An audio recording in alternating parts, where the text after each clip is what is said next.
संवाद उपनिषद श्रृंखला में आज का विषय एको अहम बहुश्याम भाग 4। कोई माँ बच्चे को योग्यता के कारण प्यार नहीं करती, वह तो कपूत को भी करती है। न माँ बदल सकती है न ही संतान, जो है उसी में प्रेम को बढ़ाना है, भोगना है।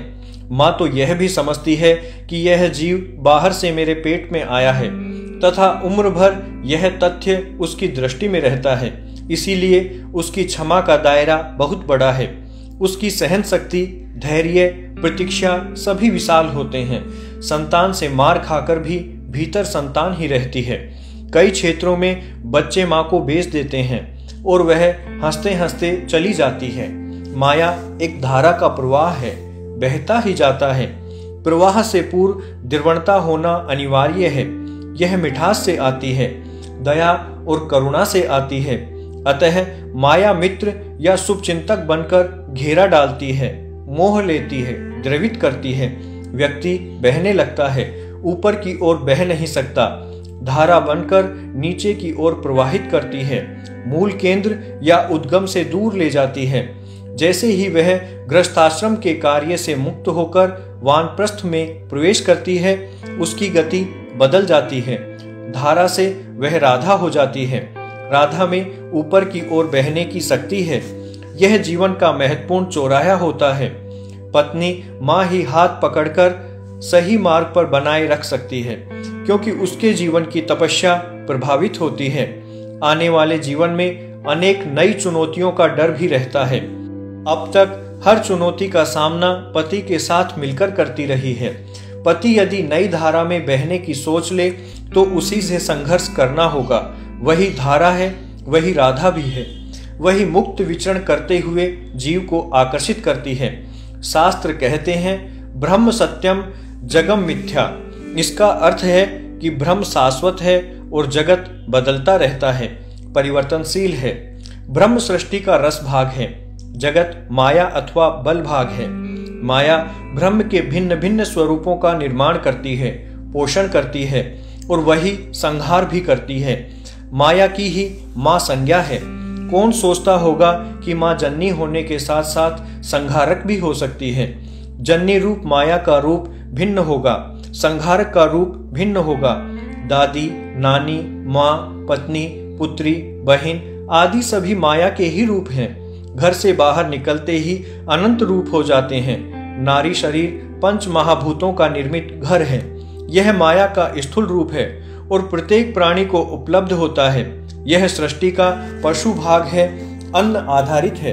पहले स्वयं सोम बनकर आहुत होना, फिर अग्नि बनकर सोम की आहुति लेना, अग्नि पिंड का निर्माण अन्न के द्वारा करते रहना, उसी में आगे जीव आकर रहने लगता है।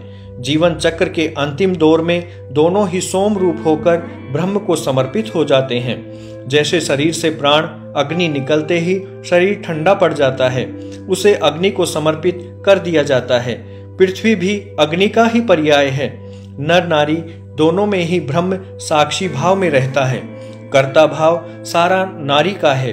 ऊर्जा के द्वारा दोनों में ही विस्तार पुरुष का होता है। शरीर जड़ रूप उपकरण होता है। प्राणों की क्रियाएं स्त्रैण रूप कार्य करती हैं।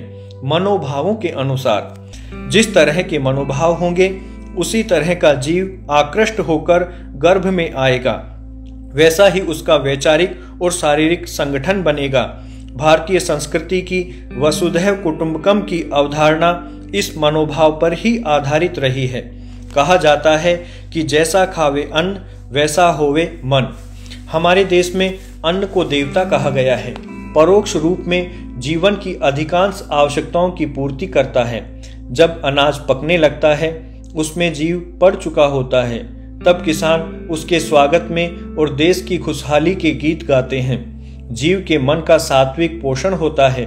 महिलाएं आटा पीसने के साथ साथ गीत गाती हैं, उस अन्न को भावनाओं से समृद्ध करती हैं। खाना बनाने में भी स्त्रैण भाव अपना स्नेह उड़ेलता है, ताकि खाने वाला मन से निर्मल और प्रसन्न रहे। परोसना और साथ बैठकर खिलाना स्थूल रूप अंतिम चरण है। यही मन को सार्वभौमिकता देने वाला स्त्रैण स्वरूप है। नारी को शक्ति रूपा कहा है, देवता कहा है, परोक्षा वै देवा। नारी इस परोक्ष भाव की पूर्ण विशेषज्ञ है।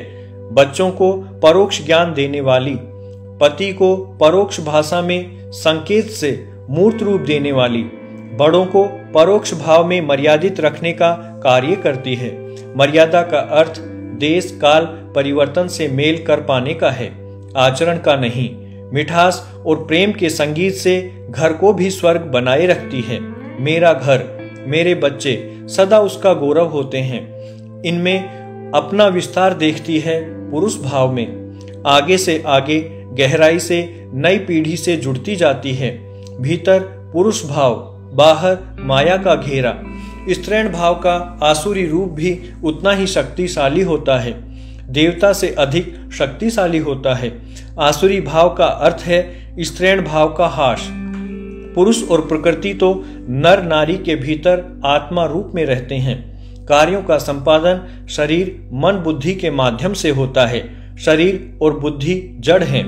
जैसा कि पूर्व में कहा गया है, पुरुष का मन स्त्रैण होकर ही गति करता है। पुरुष की शक्ति पुरुष से भिन्न नहीं रह सकती। शक्ति सदा शक्तिमान के साथ होती है। मूल में दो होते ही नहीं हैं। न केवल ऋषि मुनि और शास्त्रों ने बार बार यह कहा है कि माँ बालक की प्रथम गुरु होती है, अपितु सामान्य जन या व्यवहारिक अनुभव भी इसी तथ्य की पुष्टि करता है। माँ के विचारों और संस्कारों का प्रभाव संतान के मन मस्तिष्क पर गर्भधारण से ही शुरू हो जाता है। माँ की भावनाएं, कल्पनाएं और कामनाएं संतान के स्वभाव और चेष्टाओं का निर्माण करती है, उसके भविष्य की रूपरेखा तैयार करती है। एक बालक संगीत, भाषा, कर्म क्षेत्र, कला आदि माँ के गर्भ में ही सीख कर आता है। यह अनेक उदाहरणों से प्रमाणित भी हो चुका है। अभिमन्यु का उदाहरण हमारे सामने है, जिसने चक्रव्यूह के भेदन की कला माँ के गर्भ में रहते हुए सीख ली थी, किंतु चक्रव्यूह से बाहर निकलने की कला वह नहीं सीख पाया था, क्योंकि पिता अर्जुन जब वह कला अपनी पत्नी सुभद्रा को बता रहे थे तो सुभद्रा को नींद आ गई थी और अभिमन्यु वह कला नहीं सीख पाया। एक गर्भवती माँ को लता मंगेशकर के गाने मधुर लय में गाने का शौक था।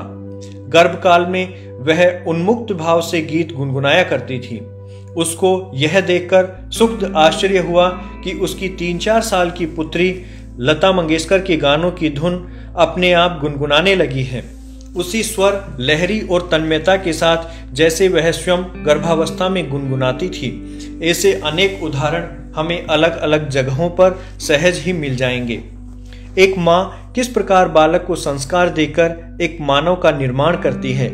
यदि गृहस्थ महिलाओं के अनुभवों का अध्ययन किया जाए तो हमें अनेक नई जानकारियां मिलेंगी। माँ के द्वारा संस्कारों की शिक्षा किस प्रकार दी जाती है, किस प्रकार वह संतान के व्यक्तित्व का निर्माण करती है, यही सही कम्युनिकेशन है। अपनी संतान से उसकी अपेक्षाएं, उसके मन की भावनाएं आदि बालक के जीवन की दिशा तय करती हैं। वह मौन मुखर भाव प्रकट करती हुई कहती है, मेरे सपने पूरे करना मेरे लाल, मेरे दूध की लाज रख, हे मेरे वीर पुत्र सदा विजयी भव, यशस्वी भव आदि। ये मात्र भावनाएं नहीं हैं, प्रेरक मंत्र हैं जो बालक को सामर्थ्यवान बनाते हैं। कल्प सूत्र में भगवान महावीर के जन्म कल्याण का वर्णन आता है। भगवान की मां त्रिशला गर्भावस्था में 16 स्वप्न देखती थी। उन स्वप्नों की व्याख्या मनीषी पंडितों द्वारा की जाती है।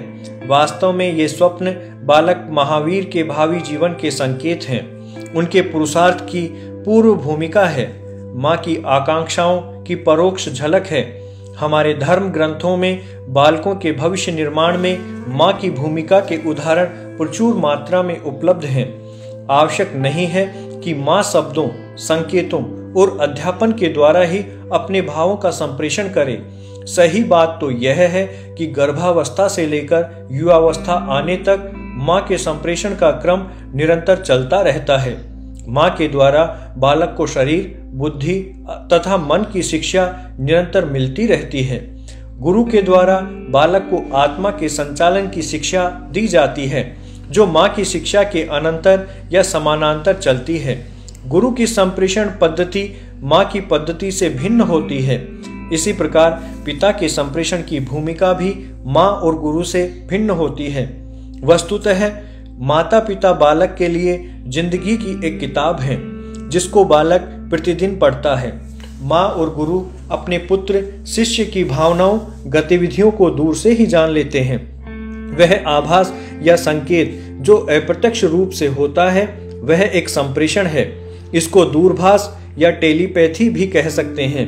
यह क्यों होता है, इसका वैज्ञानिक विश्लेषण होना आवश्यक है।